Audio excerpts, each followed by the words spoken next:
আপনারা জানেন সিরাজদিখান উপজেলায় দুই মৌসুমে ভুট্টা আবাদ হয়ে থাকে। একটি হলো আলু যখন রোপণ করে তখনও ওই মৌসুমেই এই ভুট্টা রোপণ হয়ে থাকে। এছাড়া আলু উঠানোর পর অনেক কৃষক তাদের জমিতে ভুট্টা রোপণ করে থাকে। তো এই ভুট্টা গাছগুলো এখন একটু লামি হয়ে গেছে, মানে দেরি হয়ে গেছে, সেই জন্য এখনও কাটা হয়নি। তবে কয়েকদিনের বৃষ্টিতে গাছগুলো একবারে হেলে গেছে, নিচে পড়ে গেছে।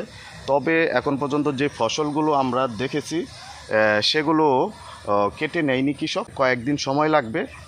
আংশিক ক্ষতি হওয়ার সম্ভাবনা রয়েছে, তবে যদি বৃষ্টিপাত না হয় এই ক্ষতি পুষিয়ে নিতে পারবে বলে মনে হচ্ছে। বেশিরভাগ জমিগুলোই যে ভুট্টা গাছগুলো সেগুলো নুয়ে পড়ে রয়েছে।